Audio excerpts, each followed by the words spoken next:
Hi there, welcome back to the Board Game Specialists. I'm Carla. And I'm Melanie. And today we are talking all about FallCon. We are going to mention our top 9 games and how the whole event went down. Yes. Now, this is our biggest convention in our area for us. For the year, basically. Yeah, by far. We have a lot of smaller conventions and then some itty bitty ones that we put on, but this one is big. Now, you had a whole booth dedicated to your channel, and you did how many hours of streaming? I did. I ended up doing a bunch of live streams throughout the weekend. So, including like all the introduction and kind of like, I did 20 videos while at FallCon. So, that was a total of 13 hours of live streaming. Wow. So, I managed to still have a voice at the end of the weekend. Yeah, that's pretty good. Yeah, it was the first time doing it, and I wasn't sure how that was all going to work out. But it was a lot of fun. Because one thing that's cool with the FallCon is that it's hosted or it's run on cardboard events. So you can go on there and you can create gaming event that anybody can join if you want.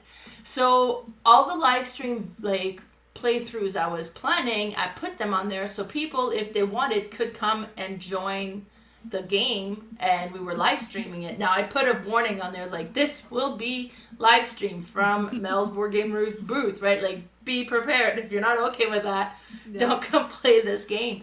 But it was really neat. All of the games that was played, and of course most of the games I'm talking about today that made the top 9 are games that we ended up live streaming. And then I had a few that was scheduled, and then the rest of the time, my brother was attending and we'd sit down and say, oh well, why don't we record this too? So, and actually you played a few games on there as well.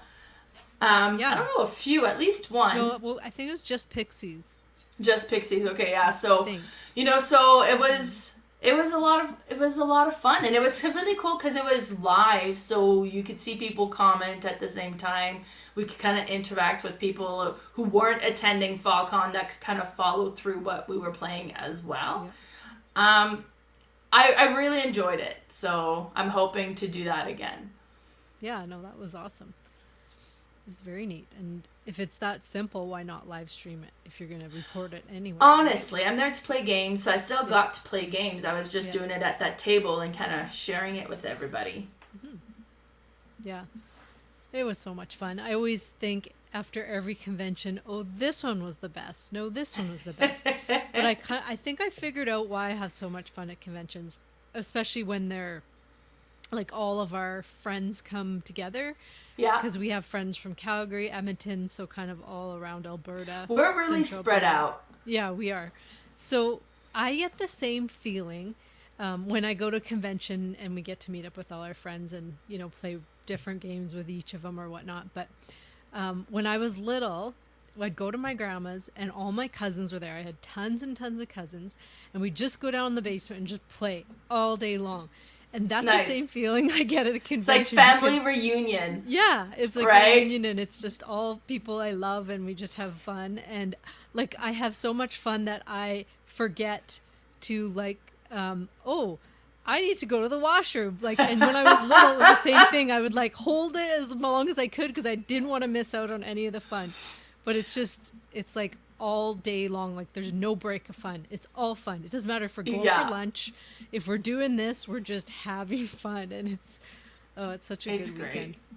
And it was Sunday, the last day is always a little bit sad because you're it's only a few I was dragging my feet by the time Sunday come along. And I feel that too. I'm playing the games as ugh.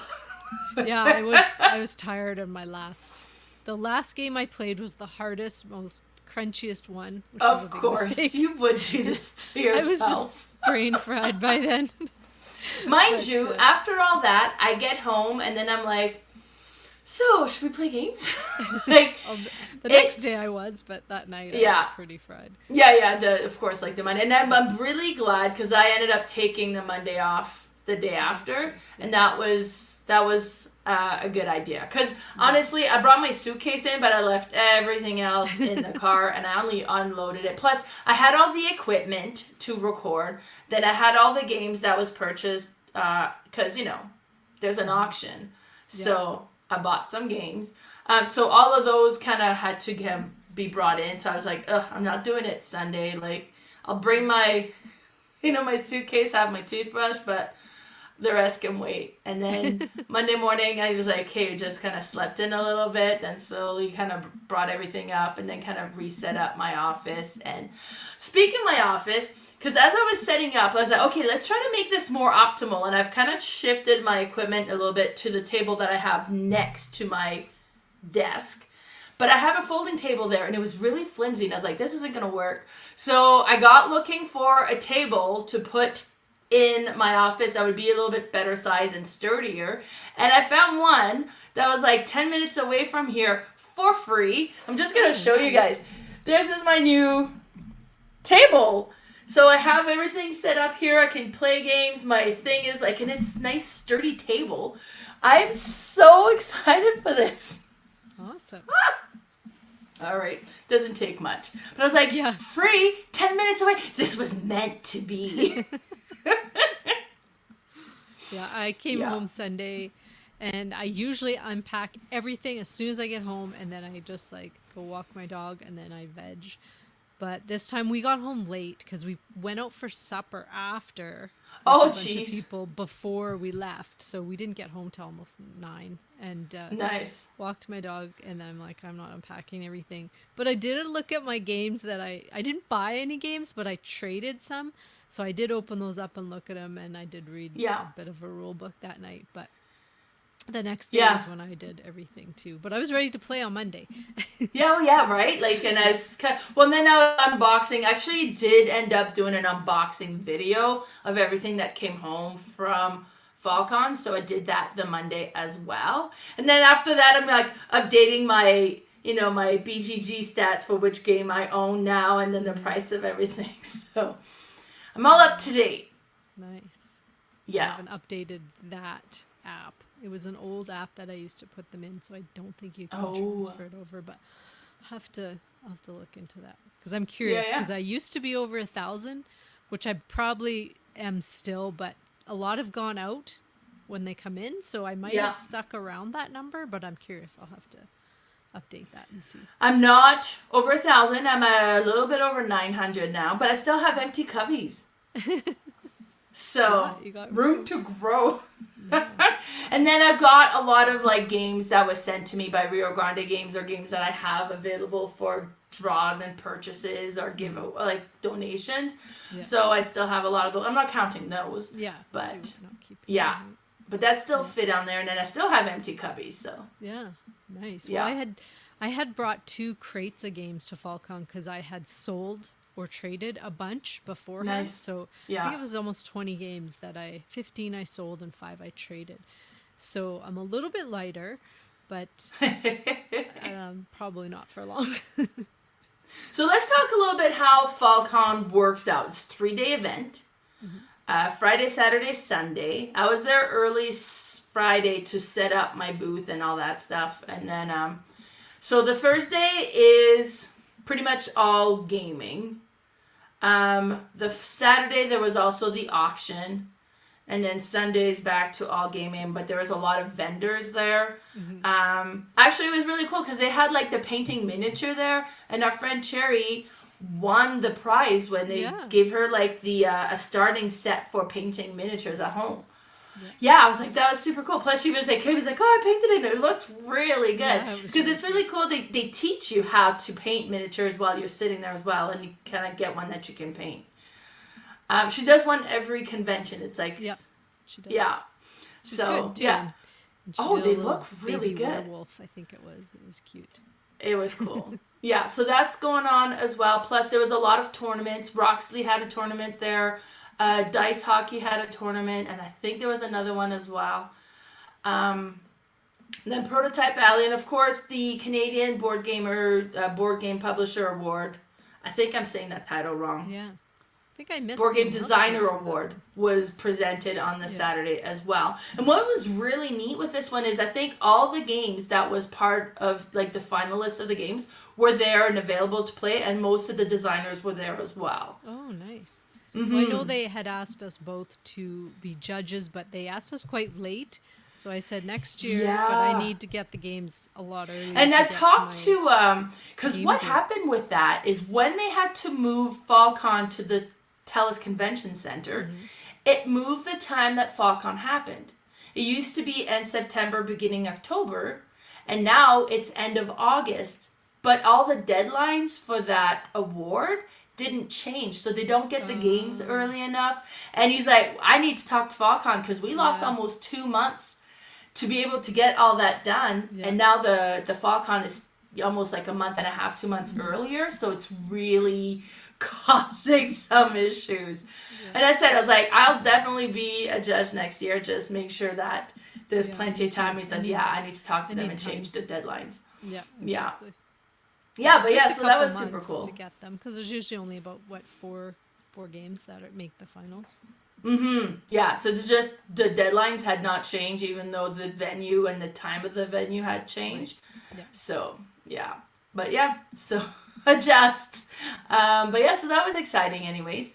And I think that was most everything. Of course, like there's a library, there's a huge library of games that are available to play. They also have like their play to win. So those are games that you can play, and if you enter to play, you also automatically get entered into a draw to win that game. So I don't know who all won those. My brother was making a point of trying to play all of those.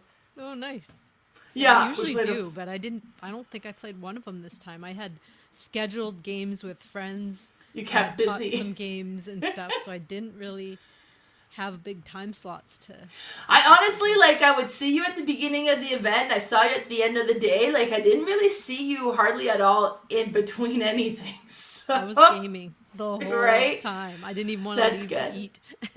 Did you count, how many games did you play total that weekend? Look here. Yeah, I'm going to double check myself. And then I did, what did you play Monday? Because I always post those. And turns out I forgot one. So, let me see how many I had played. On BG Stats. 22 games I played. 22? Yeah. Wow. Okay, I am at 24. Nice. But there was more. Sorry, no, one of them was yesterday, so that one doesn't count. So 23, but I played more smaller games than you did. You played some big ones too. Yeah, I played some not too many heavy, but a lot of medium games, so I would say. Nice. Hour. All right, so today with this one here, we are doing our top 9 of the games we played over the weekend. So out of those 22 games that I played, or 23 games, whichever way it was, when it was which one made the top 9. Yeah. So you're going to start this out, right? Yes, I believe I am starting this out. I prepared the presentation. Let's get going. All right, I typed on something. Hold on, let me close that because we're going to...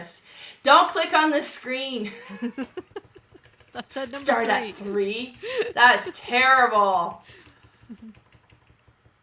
Okay, let me go all the way back.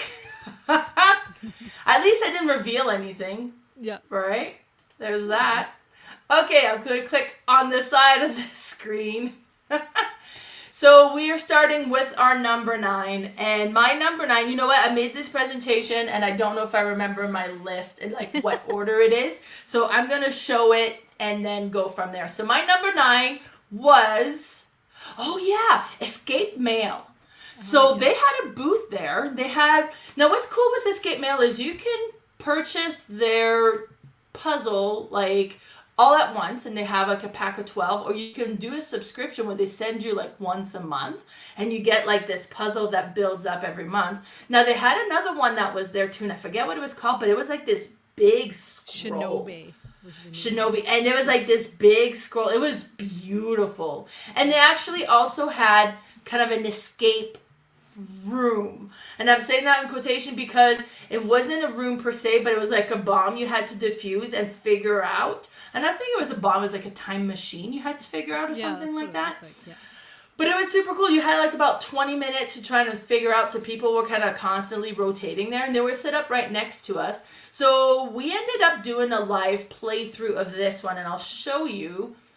No, yeah, I didn't take any more pictures because I didn't want to show anything. So we did a live playthrough of this one of just the first few puzzles, just to kind of get a feel of how it all works, and then we stopped. And this is the first couple of puzzle in season or episode 1 of this series, so there's 12 more to go, so I didn't want to show too much. The first time it took us a while to get going because a piece of paper had fallen on the floor and we didn't notice. So we're like, okay, this doesn't make any sense. I feel like we should have something else. And then they're like, well, where'd that other thing go? So once we got that, it was really kind of got going, not too bad. But these puzzles are so neat. They're so interesting. And of course you have the app that can assist. I'll show you what you can do if you kind of get into trouble. It'll give you a clue. But what was really cool with this one is like you're contacted by a long lost cousins, and there's a family treasure that they're trying to discover, and you're helping with that. And then each letter that you would receive kind of builds up on that, trying to find this family treasure. So now you've done these already, haven't you, Carla? Yeah, I did the 12 of them. Nice. And now I don't know if they've changed it, but when I did them, so I bought the first 2 or 3 together, and then I did the monthly. Yeah. Your hint system was basically there was like a slight hint system, but if you needed help, you literally have a phone number and you call and you talk to there's like one of the creators. No, I think it's like, changed. Really? It was app driven, or it was like web based driven. Yeah, it was weird because it was like, you talk to a physical person, like, which in a way is kind of cool as well. Yeah. But I think they've evolved a little bit from that. Probably they couldn't keep up with it anymore. Keep up, yeah. But yeah, so on the envelope you have a QR code. It opens a thing, and then you can go and click on the different clues on there. Yeah. These guys also have a Kickstarter that's fulfilling, and you can still late pledge. It was called Shackleton. Cool. So it was based on a true story. Really? They didn't have it set up where like you were. He's like, it's way over there, kind of in Prototype Alley. They were kind of not play testing because it's already made, but showing people, and it looked really cool. But yeah, it's a true story of like, I think I don't know if you're like this person was lost on an island or something, but I just sort of ran over quick to look, and it looked really That's interesting. Yeah. So, yeah, I didn't realize they had stuff up. I was pretty stuck at my booth the whole weekend. So well, and I'm pretty sure these guys are from either Calgary or Edmonton, so they're I think they're local. Yeah, they're very close to us because I know when I had talked to him about my hint, I had asked too, like, because where they ship from, and now I don't remember, but it would always come really fast. So if it was 2 hours away, the mail would be quick. But yeah, it was really neat. That's cool that you got to live stream that. Yeah, so I played with Keith and Dave, and we did like the first few puzzles. It was so interesting. I quite enjoyed that. So yeah, if you get a chance, go have a peek at it. You kind of get a feel of what the puzzles are gonna be like. But yeah, I really like these style. It was so fun, and just the fact that everything came in an envelope and you kind of come in the mail, and that's neat. But yeah, so that was my number 9. Now, Carla, what about you? What's your number 9? So my number 9 was Cascadia Rolling Hills. So a friend of ours, Ashley, had just got her Kickstarter, which was both copies of Rolling Hills and Rolling Rivers, I think is the other one. And they're slightly different, but we just played the one for now. So it says it's a flip and roll and write? Yeah, flip, yeah, I guess it's because you flip cards, but you also roll dice. So as you can see there, or maybe if you're listening you can't, but there's cards that are lined up with smaller cards on top, and those will always slide over the big cards. And so you'll always kind of have an action you could do, and then you'd kind of get that bonus on top. But how you get your actions is everybody has 2 dice, I believe, that you roll, and then there's like 4 giant dice that everybody gets to choose from as well. And you're going to choose one animal out of all those dice, and say there was 4 bears, you would get to mark off 4 bears. Or if there was like 3 foxes, you could choose the foxes between all the 4 big ones and your dice. Sometimes there was a dice that would have like a plus on it, and that would let you choose 2 different animals. And so you're going to draw them on your player board. And as you can see, like on the board, there's, or the sheet, there's all the animals, and then you just write how many you have to the right. And if you use some, you just cross it off. But what you're doing with the animals is that's how you're going to complete those big cards. So the big terror cards will have what you're going to complete. Or sorry, no, that's not right. The animals are going to be... I gotta look at those cards again. Thinking if it's the animals that fulfill those cards, or if is it they fulfill the little squares. No, it is. It definitely has a Cascadia look to it. Yeah. You can tell it's Cascadia. So they fulfill the cards, which will then give you terrain, and you'll fill in another sheet that you have, and that's the big sheet where you're getting points and bonuses and stuff. So nice. As you fill in some terrain, it'll cover bonuses that will kind of combo into other things. So it has that a little bit of comboing. I mean, maybe a lot if you've played it quite a bit. I've only played it the one time, so you kind of will spread out for each terrain, but then there's 2 terrains opposite each other. So once you complete both sets of the one terrain, you'll get bigger points too, but you kind of have to go, you start in the middle, then you spread out. Cool. There's all different kind of things going on, but it's neat how the cards will slide over, and then the bonuses on top will become the new bonus for the next card that is slid over. It's like a quick game, 20, 30 minutes. We played nice. This was almost the last game we played, either Friday or Saturday night, so our brains were a little bit not all there. Time for so something small. Okay, what are we going to do with this thing? It was really cool, and I'm not sure how the other one differs. I think it's just a slight differentiation, and then maybe with all the maps are different too. You can have a bunch of different maps. Right. Yeah, but super neat. And I mean, every game's coming out with a Roland right now. They really do. It's cute. I didn't back it this time because I knew Ashley was and I'd get to play it. So I was happy to do that there. But yeah, that's my number 9, Cascadia Rolling Hills. Yeah, it looks cute. That one's neat. Perfect. So we are on to number 8. And my number 8, I don't remember. So, Pixies. Now, me and you and Carla, Ashley, and Cherry all played this one. Yeah. Now, Kayla. First of all, Kayla. Yeah. Who didn't play? Ashley. No, we did. You said me, Carla, but you met me, like you. You met you as in me, and then Kayla instead of Carla. There's a bunch of us. Anyways. One thing with this one is you got to point out the artwork. Like, the artwork is all made out of, like, nature stuff, and they make these ridiculous looking creatures. Like, as you're playing the cards, like, oh my god. So, I mean, I guess they're cute, but they're kind of freaky looking too. Yeah. And this was a very simple game because you have cards in the middle and you take turns drafting a card that you're going to add in this 3x3 grid. Now, number 1 card has to go in the number 1 spot. Number 2 has to go in the number 2 spot. So you got 1, 2, 3, 4, 5, 6, 7, 8, 9. Now, some of the cards will have a little swirly that is a bonus, or that's going to be a victory point. Some of them have an X, and each of the X are going to be negative points. Now, they can have multiple of those on each card. So it could be like this one has 3 swirlies, but then that card has 4 X or whatever. And then another way that you score is you can, and I don't remember what it is, but if you play a second card of the same number on the spot, then it kind of confirms that card, and you can pick whichever one out of the 2. Like, let's say I've got 2, 4. I can pick which 4 I want to be on top, but because there's another card underneath it, this card is also going to score 4 points as well. So you're really trying to do that with your bigger numbers if you can. Plus, you also get points for creating the clusters of colors of your card. So you're trying to create as big a cluster as you can. And then when a person kind of complete their 3x3 grid, that triggers the end of the game, and then everybody scores. So it's simple, it's straightforward.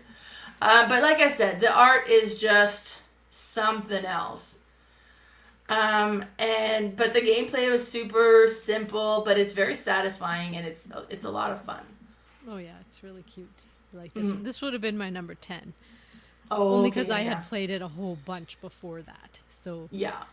not because it's my 10th liked game, but I had played it a ton already before FallCon, so it was. Yeah. I played it once before FallCon, and then this is, yeah. So that was my number 8. Nice. So how about you? What's your number 8? My number 8 is Lowlands. Now this one was made in 2018 by Claudia Partenheimer and Ralph Partenheimer. Assuming that's a couple or maybe brother sister, not sure. But this is literally the only game they've made, or the only game that they've registered on Board Game Geek. Oh, okay. But now it has a huge like Uwe Rosenberg feel and look to it.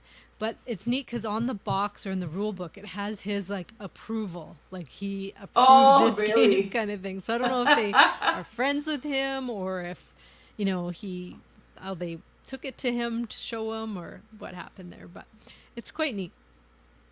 You are farming. You are farming sheep, and you have this board which is a 4x4, a 5x4 grid on it. And you start with a couple sheep and some fences in the middle.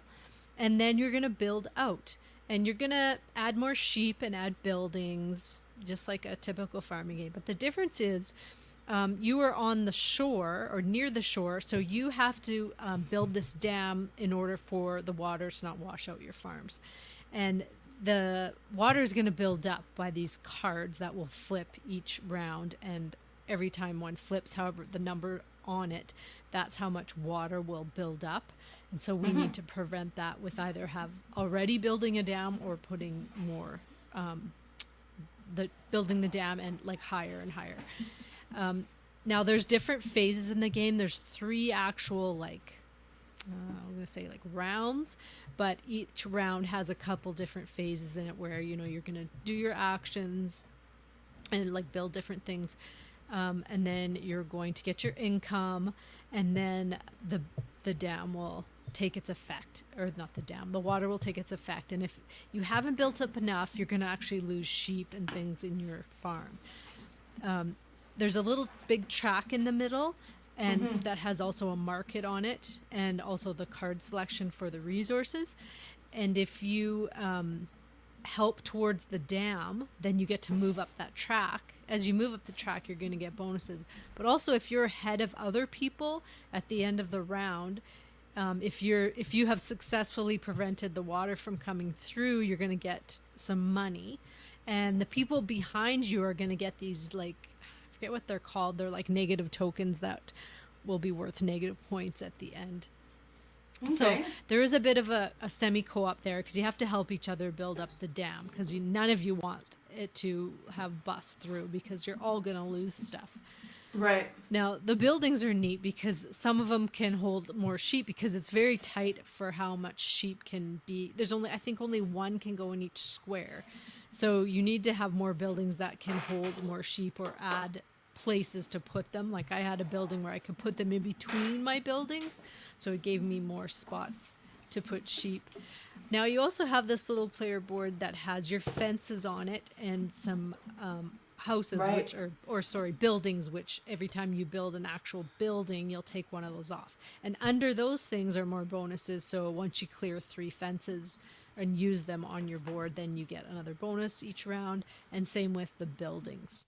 So it's unique in its way where, it definitely has a Uwe Rosenberg look and totally. theme.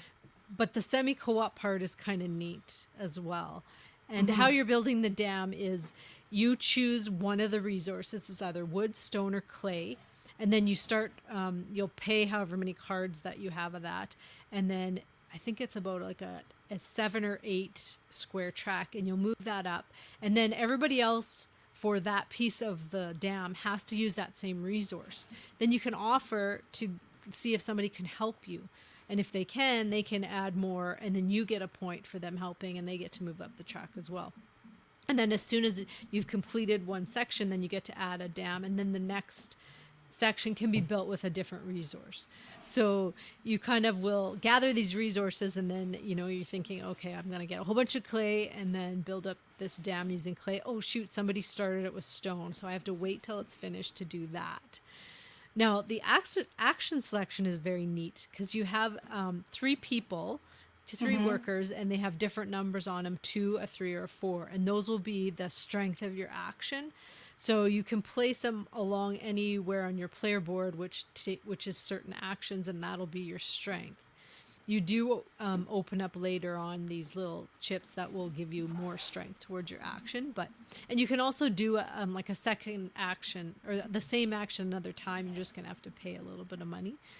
But it's just like economic, you know, tiling, this all kinds of things, that very unique and interesting game that it doesn't get talked about very much. There's a few content creators who have mentioned it and they really love it, and so I have always wanted to play it because it's very hard to find.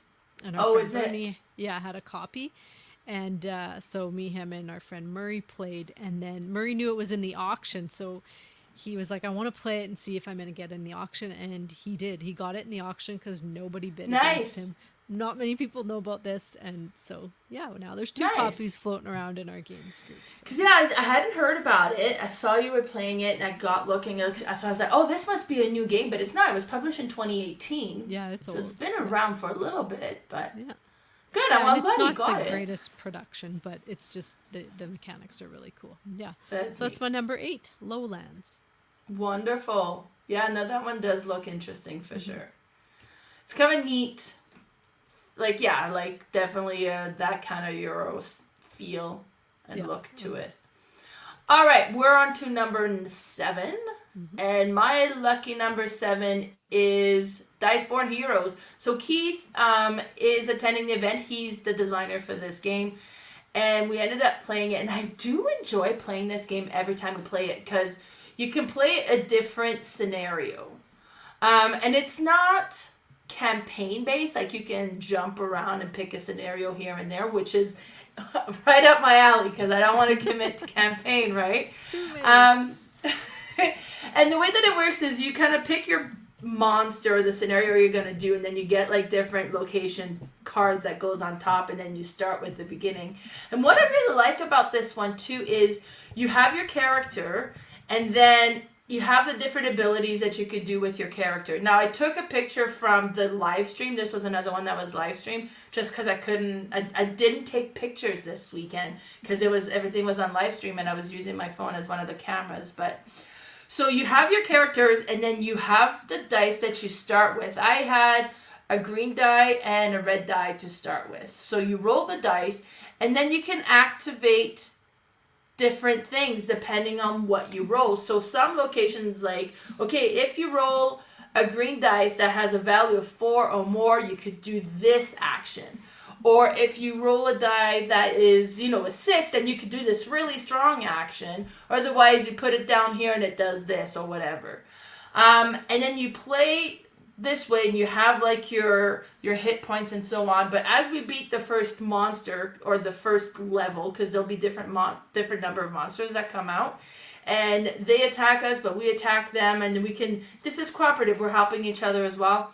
Then you level up your character, and you turn the card over, and you have to pick one side, like the top or the bottom, and that becomes like your elevated kind of action that you can continue to do, and you get a new character card that kind of like, you get the choice. Okay, you were I think I was like a thief or something, so then you can become this or this based on that as your character levels up.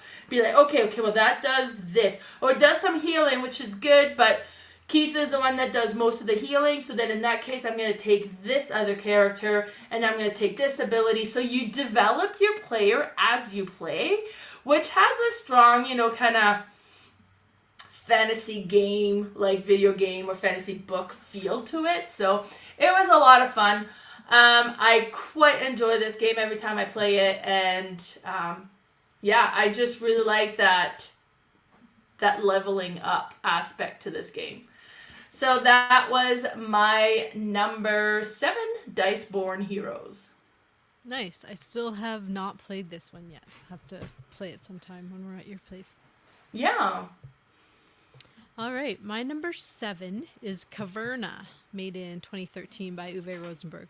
Now, this one is an odd one you might think to play at a convention, but one of our friends had asked in our chat earlier, does anybody know how to play this or this and this? And I'm like, oh, I know how to play that. He said, asked if I could teach him there. So I said, sure. Let's do it. So I pulled out Caverna, relearned it. I mean, there's not much to relearn. I played it several times over the years and brought it and set it up, and we played it so fast.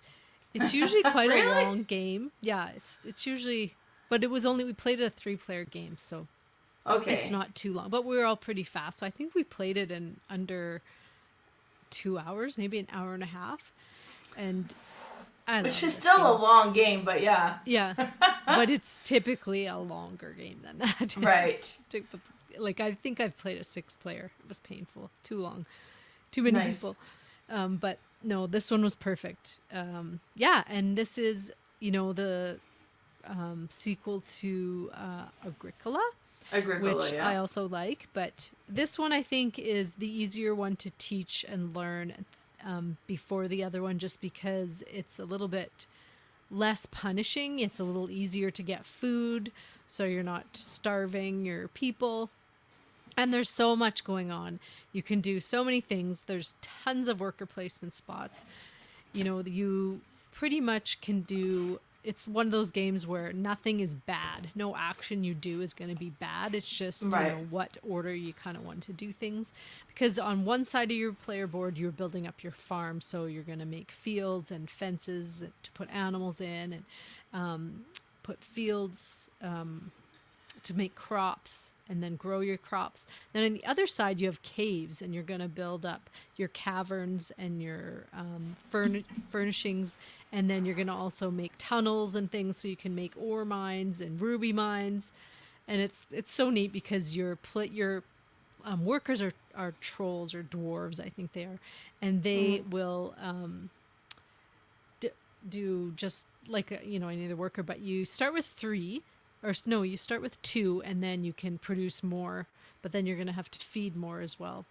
Oh, do you have to feed in Caverna as well? Oh, yeah. You still have to okay. feed. It's just a little easier to get food, and you can turn like certain things into food, like money Right. and rubies and things are wild that can turn them into food. But Okay. the one unique thing about this versus Agricola is that you can arm your dwarves, so you can give them weapons, and as they increase their weapons, they'll go on expeditions and then get things during each expedition. And once you get, you say you start with a level 3 weapon, every time you go on expedition, it bumps up, and so the next level you'll be 4, and then so you'll have more rewards to choose from. So like if you're at a level 3, you'll have a certain amount of rewards, but then if you're at once you get higher and higher, you're going to get really juicy things like fields and different things and animals and stuff. But yeah, it was awesome.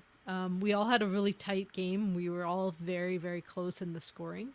Nice. Which I love in games. Yeah. And yeah, it was awesome. It was Yeah. I still haven't played this one. I've played Agricola. But I mean, like, to look at it, it's very Agricola-ish. You can tell these are very similar games. Yeah, super similar. Yeah. But yeah, that's my number 9, Caverna. No, I think it was your number 7. Or my number 7. Sorry, number 7. All right, so we're going to get to number 6. My number 6 is Sky Team. So I've bought this game. Actually, I bought this game before Melcon. But I didn't play it. Now, it got played at Melcon, just not by me. And this was one of the game that my brother was looking at. So we ended up playing it, and we ended up live streaming it as well with my brother. And I'm impressed. I see what everybody talks about, like, cause it's a dice rolling game. It's like a dice placement game. It's cooperative, but you can't discuss the value of your dice, and you're running a plane. So you got those 2, I don't know, like these 2 pieces of cardboard at the top of the player board that will show your altitude, and the other one shows kind of how far you are from the the airport. And at the end of the game, you need to have both of these come at the same time and land, kind of reach ground level at the same time as you reach the airport. And the one kind of goes down every round. That one is kind of your round tracker. The other one is going to be dependent on the speed, and depending on which dice you put where the speed is, and you'll either go up or you'll go down, not at all because you didn't get enough speed, or you go down 1 or you go down 2. But that one also has planes on it, and you need to get these planes out of the way so you don't collide in them.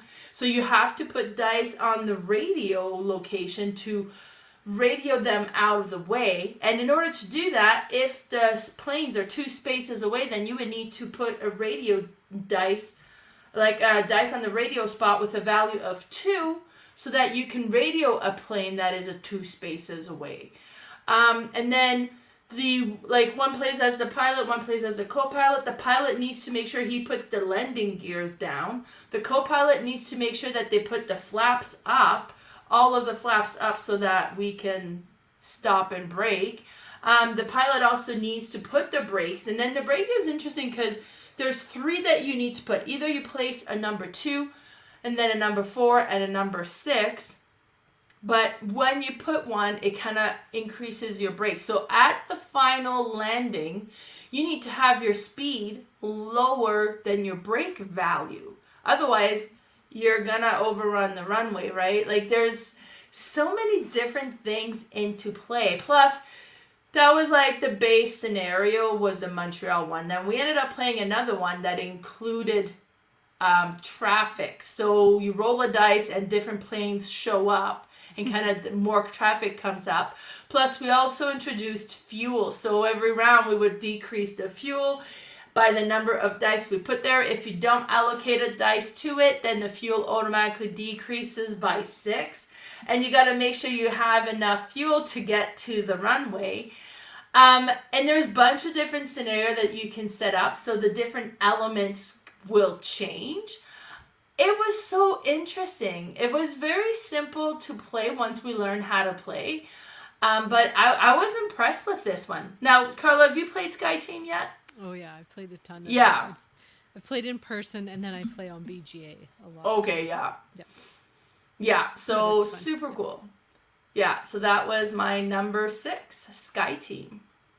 Awesome. I didn't see you live streaming this one. I would have popped over because it's such a good game. Well, you were so busy playing. Yeah, that's you true. probably missed it. Yeah. All right. My number 6 is Viticulture. Now, I seem to be playing this once every convention.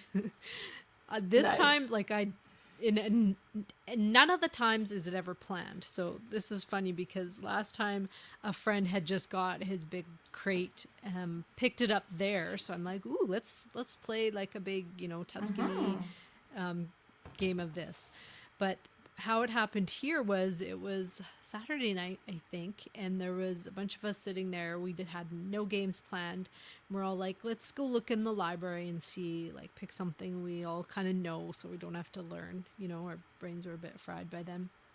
And so we found Tapestry and Viticulture. So we kind of said to everyone, which one would you want to play? And they're like, yeah, let's do Viticulture. So we pulled it out, opened it up, and it was just the base game. Now, I haven't played just the base game before. I don't know if I actually ever did. I must have played it like way back. But so this has no expansion to it at all. Just the base. And so it's almost challenging to go back to just the base because there's not the 4 seasons. You just have the 2 seasons. You're still making wine, you still have your visitors, but you don't get all the extra bonuses and things that can help you do stuff. Now, we played a 5-player game. There's 4 of us, and then another guy that I had taught a game earlier had walked up, and we said, "Do you want to join us?" So we played a 5-player game, which again is typically going to be a long game. But we did this one pretty quick. I think it was under 2 hours again. Do you think it's because it was the base game? I think it's because the four of us knew it very well. Oh, okay, so, yeah. Every turn was like, oh, you knew exactly what you were doing. There was no real AP from any of us. The new player, Nice. There was a bit because he was a bit overwhelmed because I had somehow got a super cool engine, like got lucky with cards and stuff, and I had got to the end game, which was I think 20 points in a 4 or 5 player game, and he had not got a point yet. He was still building his engine, but he's like, oh my gosh, you're gonna trigger it, and I haven't even got a point. I'm like, but you do have a good engine set up, I know you do. But and I don't typically like if somebody's blowing someone away, but it was I was just doing what, like, I wasn't purposely trying to kill it. Right. I'm not trying to crush you. It's just happening. No, it was just the stars had aligned, and everything seemed to work out. And the others caught up, almost near the end. I think they were about 5 or 6 points away, but it was just one of those games. And yeah, super fast, but it was super challenging because, you're just like, I can't do this, which I normally can do, and I can't do that. So I have to do this, like, it take me 3 turns to be able to do something. But it's neat. I still love the base game, but it's such a good game. And yeah, that's my number 6, Viticulture. Very nice. Was it the Essential Edition that you had there? No, wasn't even. Oh, it was a basic. That's what I mean. It was like, that's what I think I've only ever started at the Essential before the Testament expansion. So I don't know that other than on BGA, but I think it's the actual Essential Edition on BGA. So I'm not 100%, but yeah. So that's my number 6. Wonderful. So we're halfway now. We're at number 5. I can say halfway. When we're the halfway, we're doing 9, not 10. So this is the middle of the yeah. All right. My number 5 is Battle Bake. So this is one of the vendors that was there. They have kickstarted this game. So the Kickstarter is done now. It's still available for late pledges. We played this last game of the day. I can't remember if it was Saturday or Friday. It showed. But it was so interesting. First of all, super cutesy. You have your player board, which is your kitchen. So you have like these trays that you put your ingredients on. And once you've collected all the ingredients, you discard the ingredients and you take the recipe and you put the recipe into your oven. And depending on how complex the recipe, how long it has to stay in the oven for, whether it's 1 round or 2 rounds. And once you've completed the cooking of it, you can move it to your cooling area. Now, you don't have to move it because it takes 2 action to move it. So if you don't move it, you run the risk of drawing a burn card and then your recipe gets burnt. So there's some negative cards that happens there as well. So you got to be careful for that. And then once it's cooling, next round you can sell your recipe and they become bonus points. Or bonus victory points. And I think it's the first one to reach 7 victory points wins the game. So different recipes will give you different point value. Now, like the very top recipe is the wedding cake. That's going to give you the most points. But it's also going to require the most ingredients as well. Some of the ingredients are harder to come about than others. And then there's also like individual player action. Like my ability as I was the penguin, my name was Pierre. My ability was that if I ever got anchovies in my recipe, I didn't care. I still like it. But for other people, if you get anchovies, like your batter is ruined. You got to dump everything out and start again, right? So we all had like a different little ability like that. And what was happening is, so like poor Keith, because he felt really picked on. So he got almost all the ingredients to do the wedding cake right away. So he was baking the wedding cake. And then he had it sitting cooling because it's baked, it's all done. And I got a thief card, so I took it. The whole cake? The whole cake. Oh, and I put it in my own kitchen. And then I sold it and got the points for it. Like this is Battle Bake, right? There's definitely kind of a take that element to this game. And then twice more, he got all the ingredients to bake this cake again, because like the recipe becomes available again.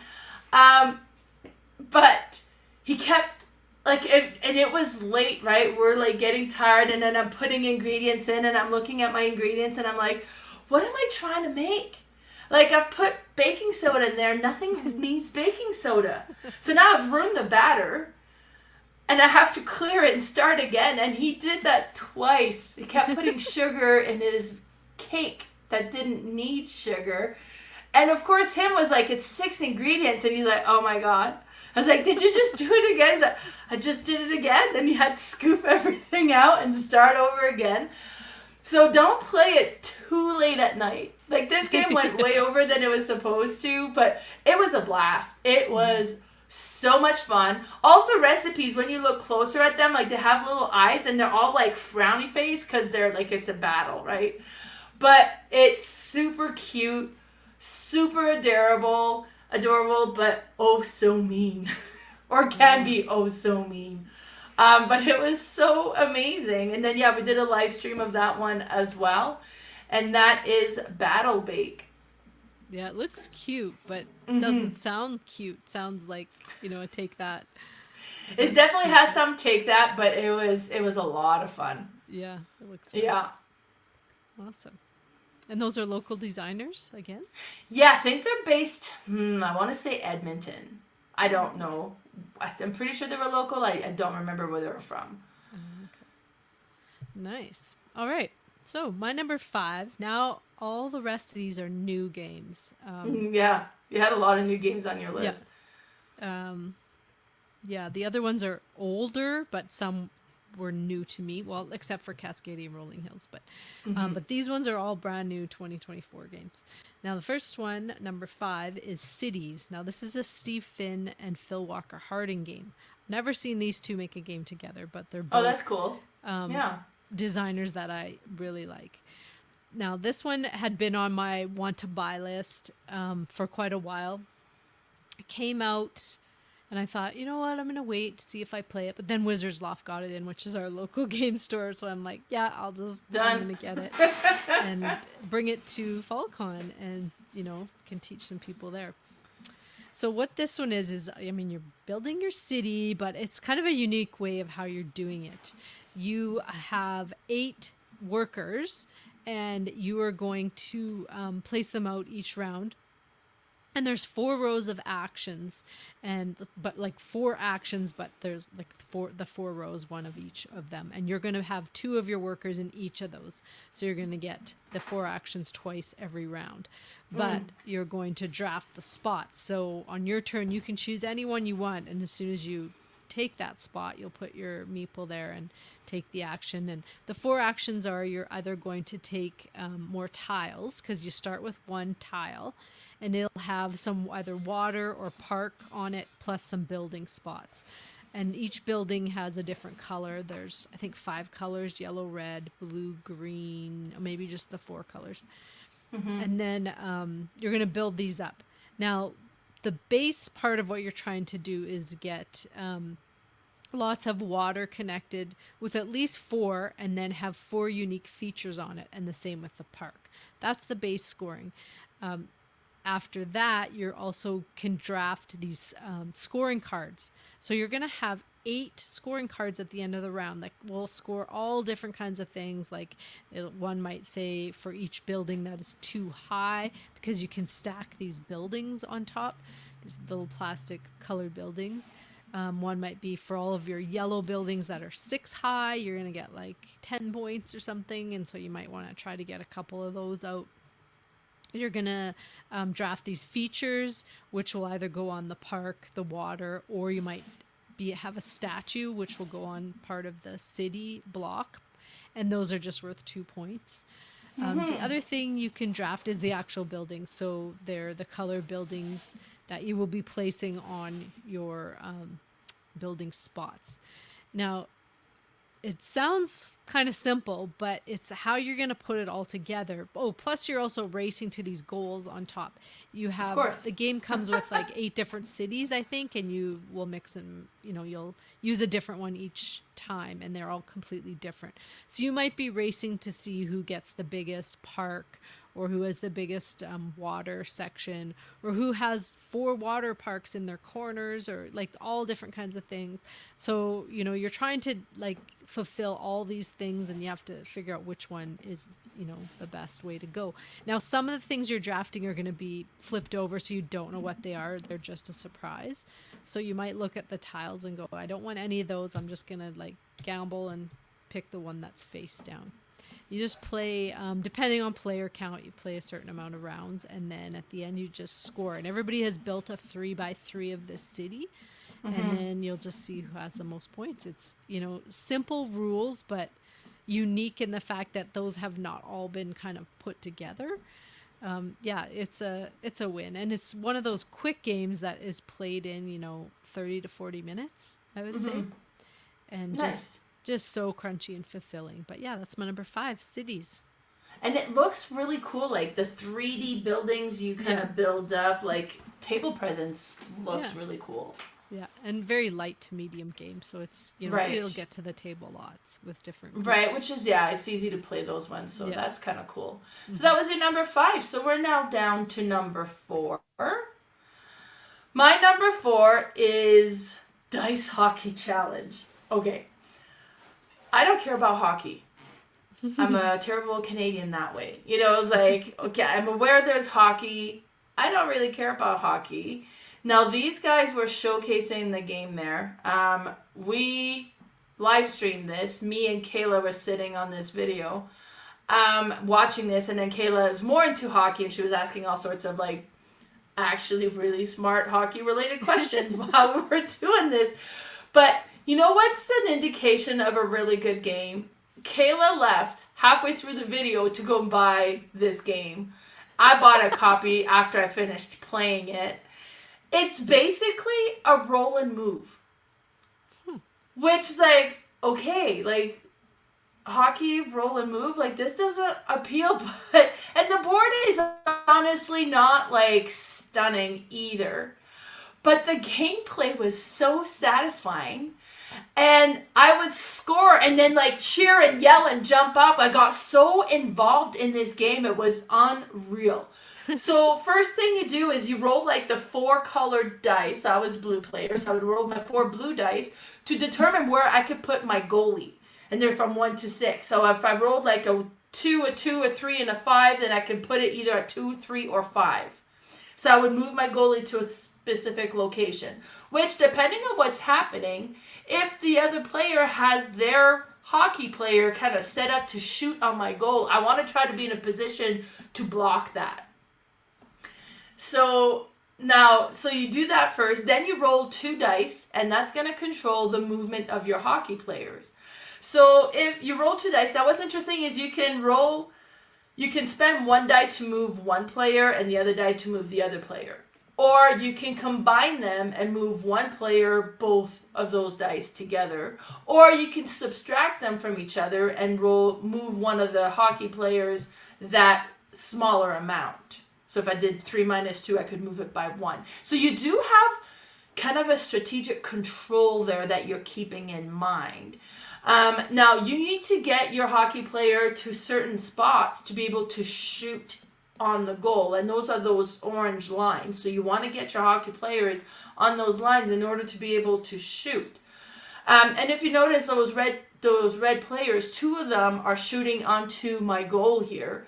And I have one goalie blocking the one, and I have one of my defense player along that line that has those little circles blocking it as well. Now that's the basic version. You can also play pro hockey. And if you play pro hockey, you bring in some of your pro hockey players, and they automatically move twice the number of the dice that you've rolled. So if it's a 4, it would automatically move by 4. They're pro hockey players. They go faster. It was ridiculous. I can't believe how much I enjoyed this game. It was unreal. Now, Pimetaway ended up buying a case of these ones, so it's available at Pimetaway. Pandora's Books ended up buying a case of this game, so that's available there as well. You can also buy it directly from Dice Hockey Challenge. But It's a hockey game, roll and move game. Like, it has no business being as good as it is. And it's a little bland looking. Like, it has no business being as good as it is. But both me and Kayla was like, okay, that's it. Like, Kayla, like, left before the video was over. And then she came back. And then she was watching. And then at the end of the video, she's like, your wife says I can't buy it because she needs your phone to process the payment. So... But, and then, like, she's like, oh, you're getting it too? Perfect, now we can do tournaments. Because there's official hockey tournaments with this game as well. It's unreal. I was so impressed. I don't know why I enjoyed it so much, but I loved it. I'll have to try it. And, yeah, it was so good. So I'm so thrilled. Now, there's also, whenever you land on one of those green spaces brings up an event card. And it could be anything. It could be good. It could be bad. My hockey stick broke. Or I'm getting a penalty. Or, you know, now I got to go into the penalty box. Or I did some charity work, and that was recognized, so I get an extra play this round or something like that, right? Like, it's just, I don't understand. It is so good. I absolutely adored it. And that's why this is my number, what is it? My number 4, I think we're on. Yeah, I'll have to try. Yeah, my number 4. She came over, I don't know what I was playing, and she had it under arm, and she looked like she had just opened her favorite Christmas present ever. I'm like, you bought that? I'm like, how much was it? And she told me, I'm like, holy. She goes, no, I know. It's so good. It's so, and she didn't even play it. She was watching me play it. Oh, she wasn't playing it. No, she was, because we played it 2 players in the way that we did the video, so she was watching me play. Who did you play it with? I played it with a designer. Oh, perfect. Yeah, nice. So, yeah, no, it was hilarious. Yeah, so good. So good. Awesome. All right, so yeah, that was my number 4. My number 4, this one, I had just received this Kickstarter like a week maybe before FallCon, and it came out of nowhere. I had no shipping notification. I wasn't expecting this game till November. Oh, that's kind of nice when they show up early. Yeah. I opened this box thinking it was something else I ordered. I'm like, Undergrove? What? I didn't even know this was coming yet. But I opened up the box and kind of looked in there, and I had ordered the upgraded, the wooden tiles, which was just gorgeous. Like, nice. The art is I'm not sure those are the pictures I got, but... Yeah, those are the pictures there. Those are wooden tiles. Perfect. And then the wooden trees, and then the wooden...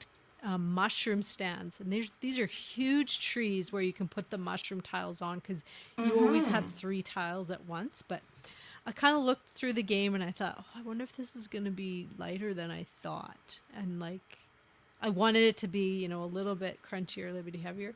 And so then I played it. I played a solo variant of it, which is the basic game with 2 players that you play, and that's very simple to play, and it's awesome. It's so engine buildy, kind of nice.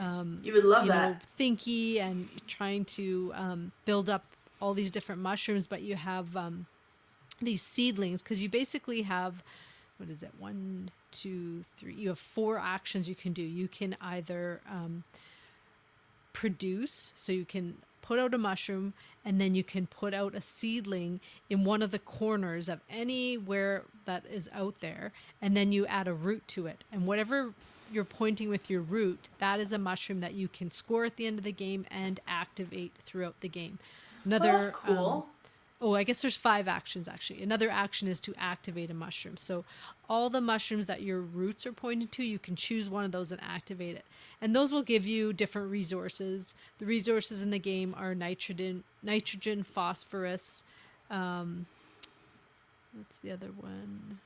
Potassium, and then you have your, why am I blanking? The black one. Oh, I'm blanking on it, but it's like the main thing. Or something, I don't know. I hate that when I can't think of something when I'm on here. It's gonna come to you at 3:00 in the morning. It's gonna come to me like in a minute here. But so what you are doing is you're trying to spread out and add more roots. And when you carbon, that's what it is, carbon. Oh, there you go. When you absorb the carbon onto your seedling, that will allow you to score another tile around you as long as you have a root. Once you have absorbed 3 carbon, it turns into a tree, and then you put one of your little trees on, and then you can score all the tiles around you if you have roots on them. Cool. So it sounds pretty basic, but you have these goals that you may be racing to or just trying to get end game goals. And you're just trying to spread out as much as you can, build as many trees as you can, and then absorb as much as you can. There's a track that you're going to move up to every time you absorb, and you get a bonus every time you move up.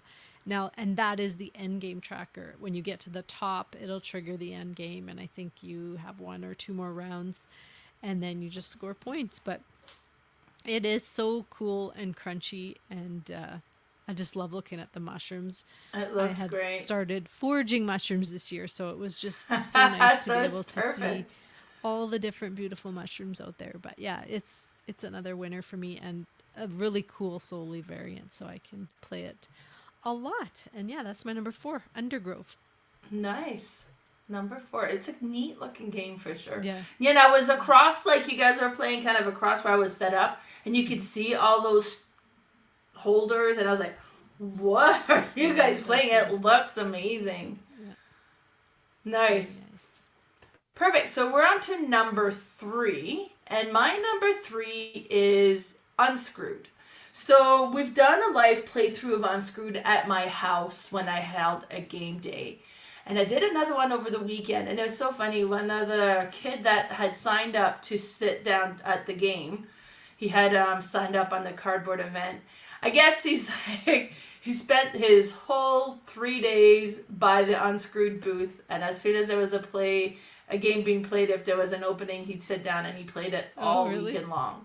Oh, he loved it. Now this, and I'm not surprised, this is a really neat game, and it plays super quick, so it has a lot of appeal for that.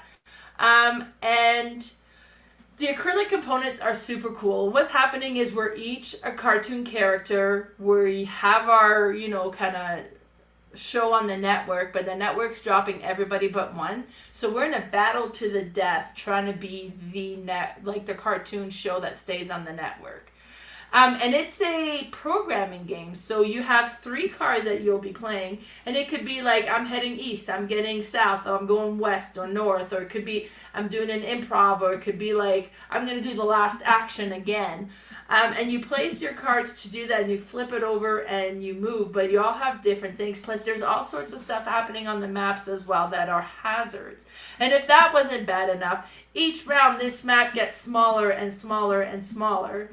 So you will get eliminated, and it's going to be quick, but it's so entertaining watching it that it's not want to be like, oh great, now I'm out of the game, I have nothing to do.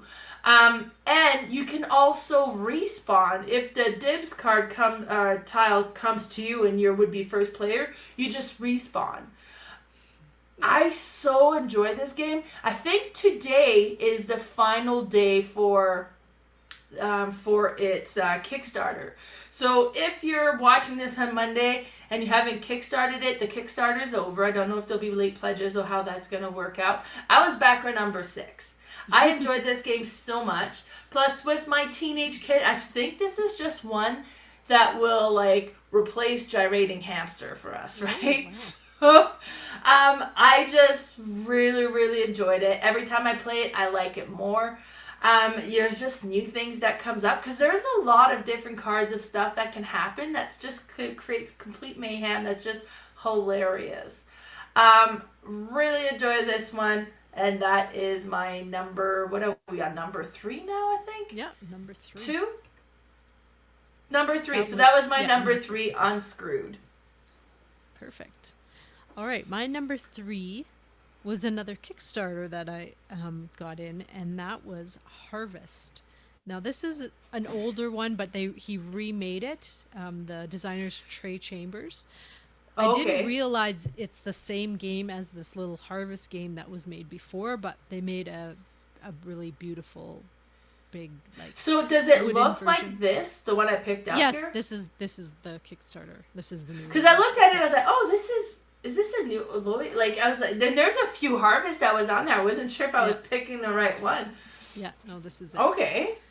So this one is another farming game, but it's a really tight, crunchy farming game, and there's no animals. You are just growing crops. Now, what you're showing here is like the base game, which will be sold, I think, in like Target in the States and things. Oh, okay, yeah. I did get the wooden version, so all those tiles are going to be wooden, and then there's like Oh, metal nice. coins and stuff. But even this production is very nice because we did get all the cardboard with it too, and it's all really thick, nice cardboard. Nice. But yeah, it's very nice. So you have this board, and there's all these different worker placement spots you can go to. But what you're trying to do is you have a player board, and you're trying to clear your fields and then grow crops and sell them and basically get the most points. You have a bunch of different action spots you can go to. There's a market that will change every round. You have these tiles you'll put, and you'll take one off every round. But you need to have, like, you have to build up your manure so that you can plant, and you need to build up your water so that you can tend these seeds, and then you can harvest them, and then you'll get points and money for them. You can also build buildings once you've cleared and not needed those spots to grow. You can put buildings on them, which are end game points. Some of them will trigger just like a immediate action that will give you more things. It's so tight and thinky that it's like, it looks like it's a parks game where it's, a real beginner, gateway game, and it could very well be, but it's very, very thinky because you only have, there's 4 rounds, and you have 3 actions each round. So that's 12 actions in the whole game to try and build up the best farm. And you may like turn over your farm like 3-4 times, or you may just build up this one huge harvest and then harvest the biggest like crop that you could imagine. I've tried it a couple different ways, and it's very addicting because you're like, okay, I'm going to try that again, but I'm going to do it more. I'm going to go and do a whole bunch of little crops and then flip them and see if that'll give me the points. No, this time I'm just going to build a whole bunch of buildings, so there's so many different ways to victory in this one, but I just love it, and I love the looks of it. There's a cool solo campaign you can play with this, and super easy solo turns that I love the solo variants where you don't have like a whole spreadsheet of, different things that the AI has to do. When it's just something super simple, then that's when it's going to get to my table and I'll be able to play it solo. But yeah, it's awesome. You'll like this game. You'll have to try it. And that's number cool. 3. Harvest. I like the little wooden poop there. Yeah. In the corner. Yeah. Nice. So harvest. Never underestimate the poop. You got to get lots in this game, and it's hard to get. That's cool. Perfect. So that was your number 3. So we're at number 2 now. And my number 2 is Res Arcana. Now, actually, fun fact, both me and Carla had the same person teach us this game. Yeah. That's right. He taught me on YouTube, but he taught you in live person. Yeah. Yeah. Super Good cool. old Rodney Smith. Rodney Smith, yeah. So actually the YouTube tutorial how to play was great, but it would be so cool to have him teach in person. So, and he teaches but I was like, person, just like he does in videos. Like he's does so he really? thorough. I'm like, do you not have a script there that you're reading off of? Like, how do you remember everything? But yeah, he was awesome. This was years and years ago at this smaller Edmonton convention. This was before he was huge. He was still coming to like these little conventions, and I kind of hung around him all day getting taught different games by him. No kidding. Well, this one was so satisfying, and it's funny playing this. I could see right away that you would love this because it is one of those combo-tastic games for sure. Mm-hmm. So me and Kayla ended up playing it, and we live streamed it. It was my second time playing ever. But what I find it was super cool is because when you play, you pick up 8 artifact cards, and that's it. You get 8 cards. The rest of them are put aside, put back in the box. And depending on the cards you got, how you're going to try to work them together. But it seems like you can create an engine on these different variation of cards you got, because the way I played the first time is completely different from the way I played the second time because of what I was working towards. And Kayla ended up winning, but you're collecting these essence, and that you can spend to do different things, but then you gotta get, like, because some of the cards are going to allow you to exchange or do things with them. But you need to build up to get some of the cards that will turn into points. Because as the first person to get to 10 points wins the game. And Kayla got that by taking the first player marker. She was at 9 points, took the first player marker that gave her 10th. I was at 9 points. So had I passed first, I would have had the first player marker and I would have won. But I needed to get my 9th point first. So, like, it was so interesting. It is such a neat game. I can't wait to play this again. And then the version that I bought, because I bought this secondhand, there's 2 expansions in there. So you'll notice in my tray there's pearls as well. And I haven't come across those yet. It's good. Oh my god, it's good. And it's, like, it plays 32 an hour. This one, I think we were about an hour. So it plays fairly quick and it's pretty straightforward, but it's just so satisfying to play. And that was my number 2, Res Arcana. Yeah, I actually don't own this game. I have been waiting to snap it up on the used market. And it seems to, like, pop up and then it's gone. So because I bought it. If you see it, let me know. Because I want to buy it like you did with all the expansions, or the 2. I don't know how many there are, but I would love to, get this one for sure. Yeah, awesome. No, it was super cool. I quite enjoyed that one. And it's funny, after I got this one, Tom Lehman, I'm coming across more games from him. I'm like, really? Because he's the one that did, is it Race for the Galaxy? Yeah. Yeah. And, so it's like, okay, he's a clever guy. Yeah. When it comes to card games, so. Yeah. Perfect. All right, so number 2. Now, my next 2 are with the same designer, which is okay, cool. I only know of actually 3 of his games. He might have 2 more coming out, 2 or 3 more coming out. But the first one is Arborea. Now, this was made in 2023. Oh, I had said they were all 2024, but this one is a 2023, and it's from Danny Garcia. Now, he also made Barcelona. But yes, in the same year. Wow. This one I didn't get until, I don't think I got it until 2024. I feel like I didn't get it till after the new year, but it was a Kickstarter and I had backed it through Sentry, so we were waiting for them to come in, and I think something happened with the shipment. They were like dented or something, so they had to wait for another one to come in. Finally got it. Now this one is, if you look at the board, I don't know if you have a picture of the game board. It is so busy. There's a lot going on here. There's so much going on, but it's really not. There's it's neat how this game works, because you were going on all these little pilgrimages and you're trying to build up all these spirits in your forest, basically. And how you're doing that is you're going to place different workers, and you start with these elders, and you start with one young worker, and then you can possibly get some veterans as well.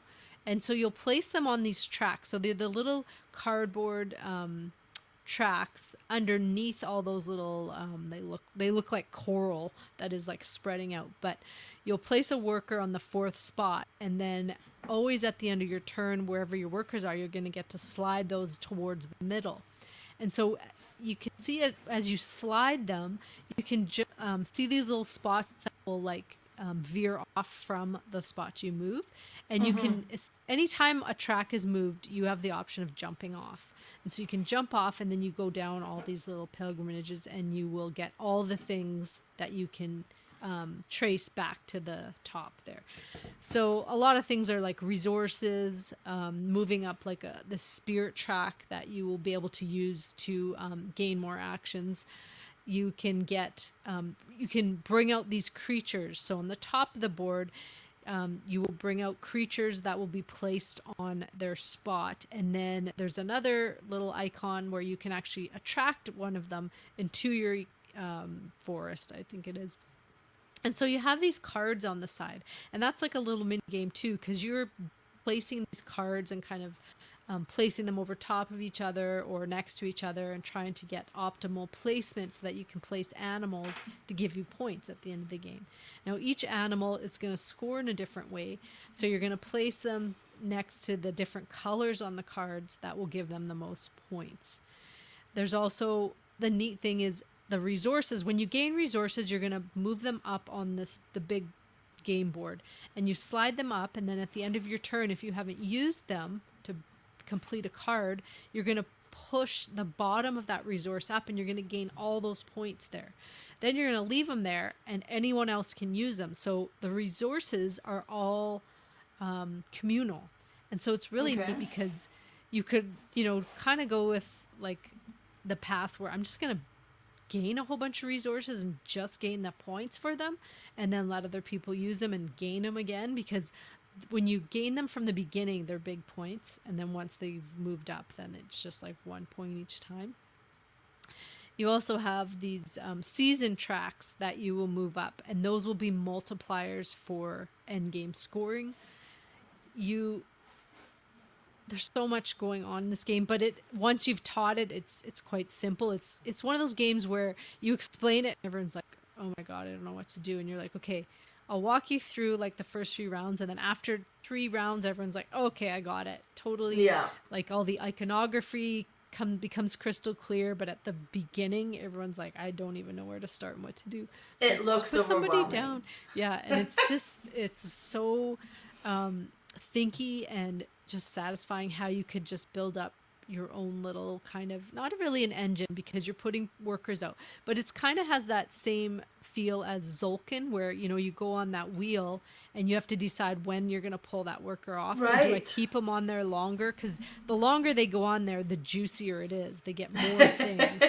So, and the neat thing is everybody else will be moving your track if they're on it, because they can go in behind you and then they will be moving it. So it's like, oh, I've got 3 different people on here, so by the time my turn comes, I'm going to be at the end of this track and going to get the best things. Nice. You can also give these sages, which is at each track, a gift, and then at the end you get to take a bonus out of there too. So it's just so satisfying. I love this game, and it looks super, super busy. But this was one of the games I taught there as like a hosted game, and they were kind of searching for it after to find out maybe to possibly purchase this one. But it was awesome, and I loved this one. That was my number 2, Arborea.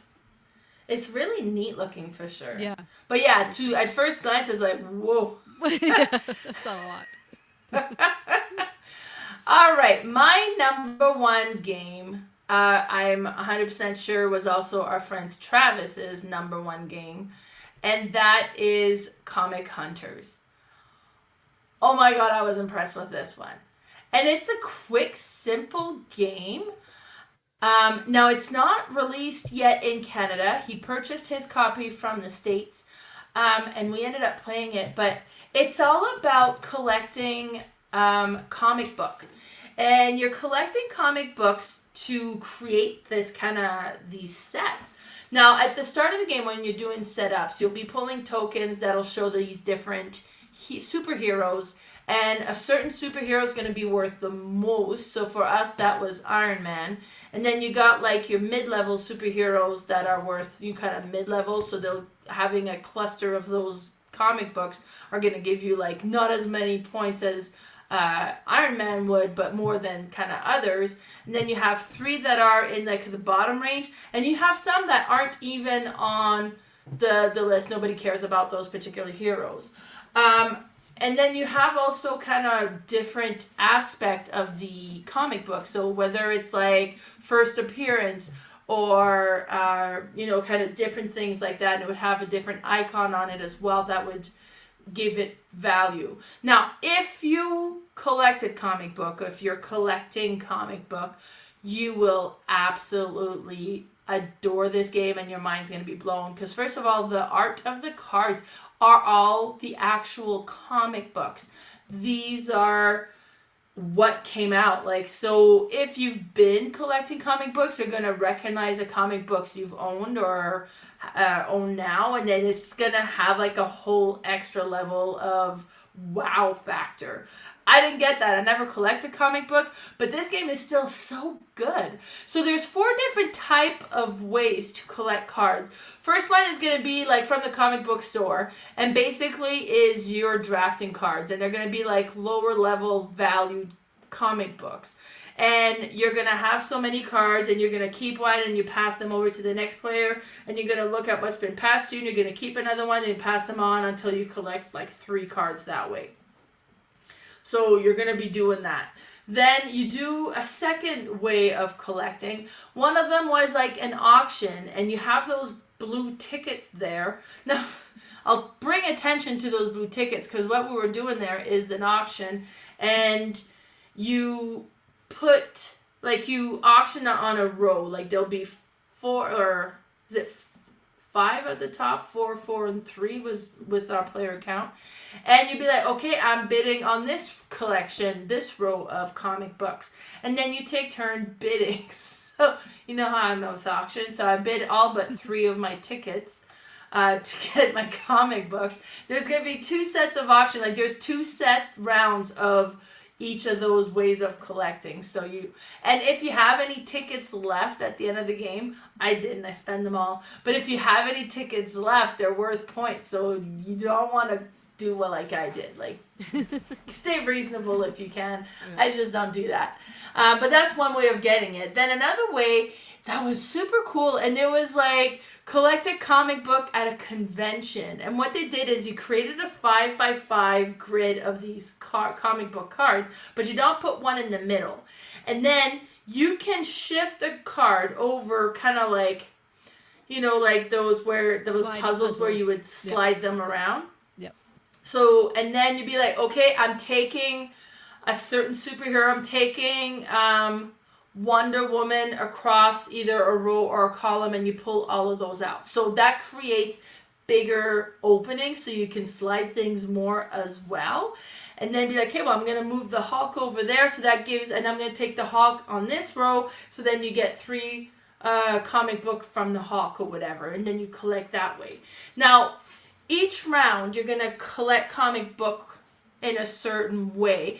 Then at the end of that round, you need to acquire them and set up your collection. So some of them you're going to have to discard for their value to be able to purchase the ones you do want. So having comic books from, you know, Spider-Man, if Spider-Man was not one of the superheroes that anybody cared about, is still very useful because you can just easily discard those to get the ones you want.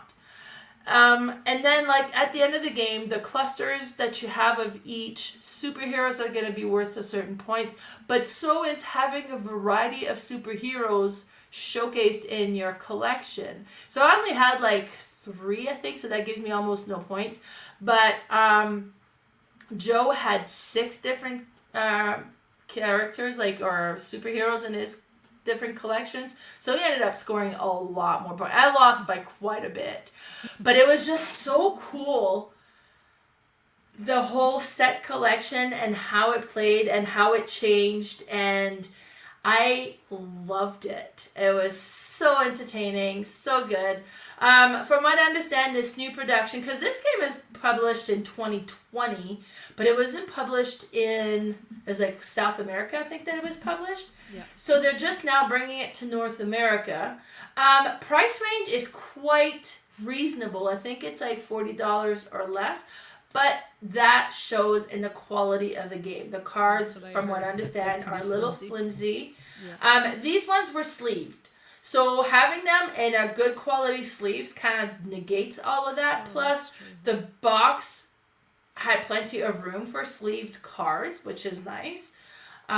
So sleeve your cards with this one, and then you're good to go. But, oh my God, this game was good. And that's my number 1. Comic Hunters. Yeah, that should be available here in Canada soon. I know when they had announced it. So last year at Calgary Tabletop, I'd played it with JT Yes. from what is their channel Flip called? side of board. Sam's. Right.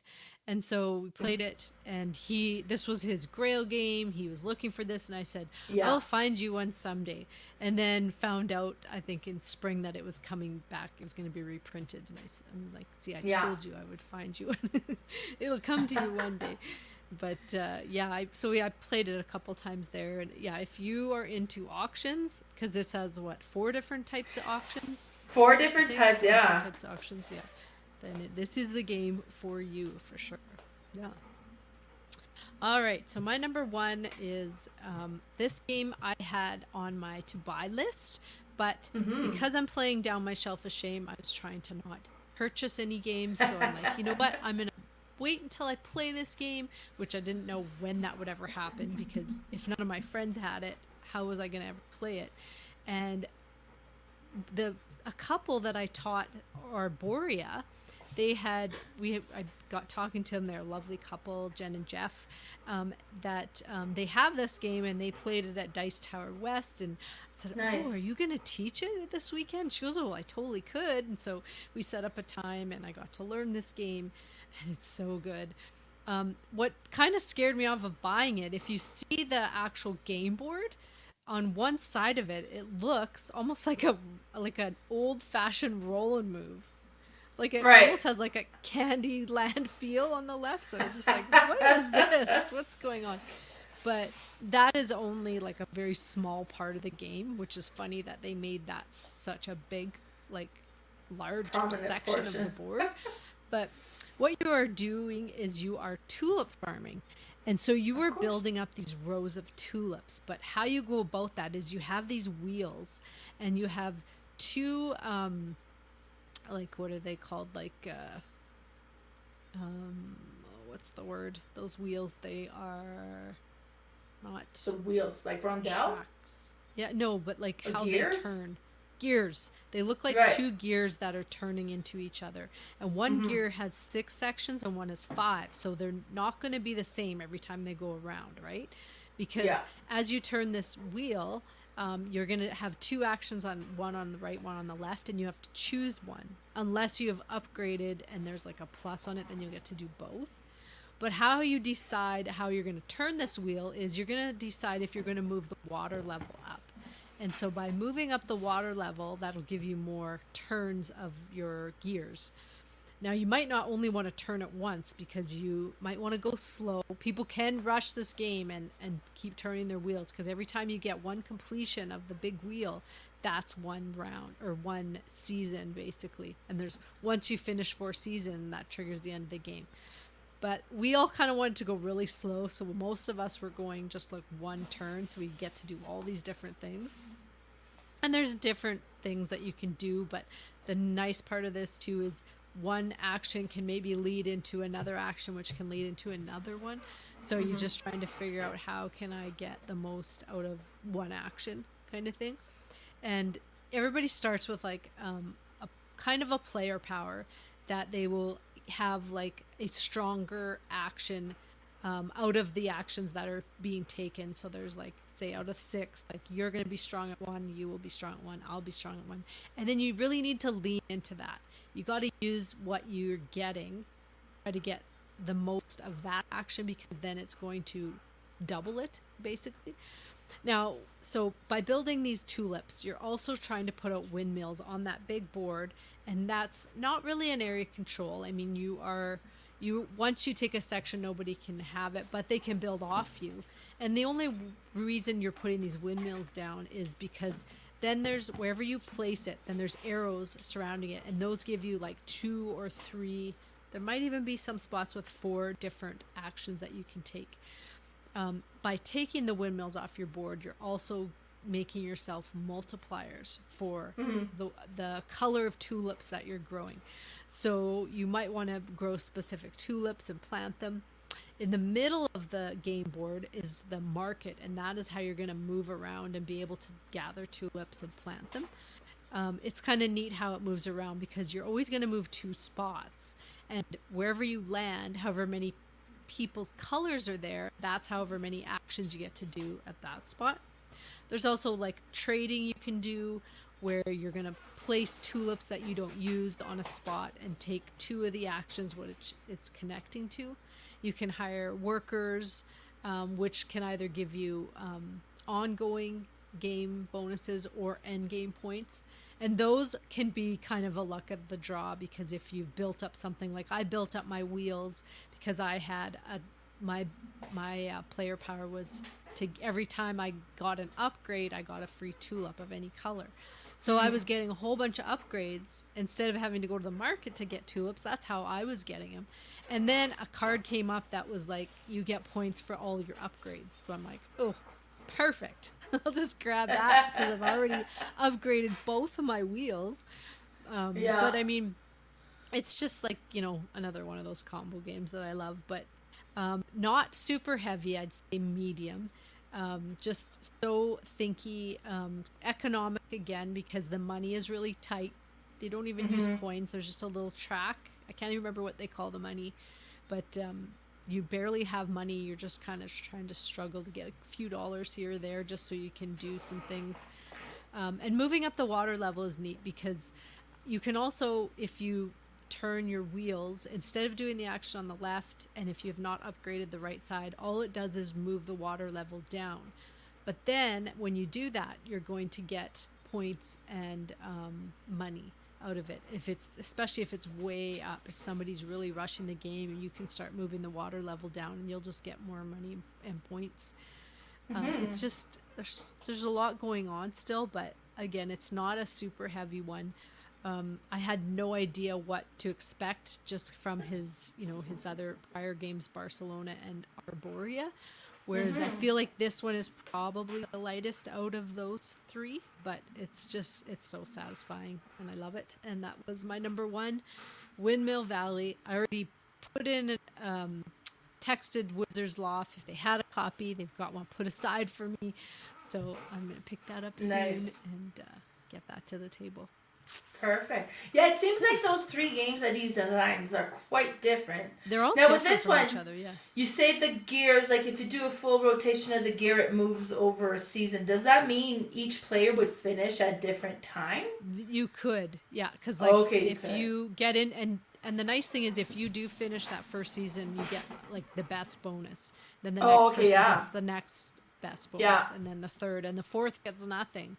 Well, they get the main thing, but they don't get the special bonus. Special. Nice. So you could very well rush this game and just, get some, if you've got some points, lined up, you could rush it, but it's really cool. Nice. Yeah.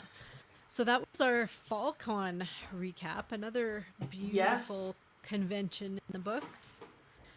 Next week, we are going back to our top 100, and we'll be talking about our 90 through 81. Yes. Yeah, and continue on the top 100. Yep. We had to do an aside for FallCon. Yeah. It might be asides, so cool. We'll see how it goes. But because that was because you were saying doing a top 100 when we do 10 games at a time, that's 10 episodes. And because we're doing them every second week, it's it's going into the next year.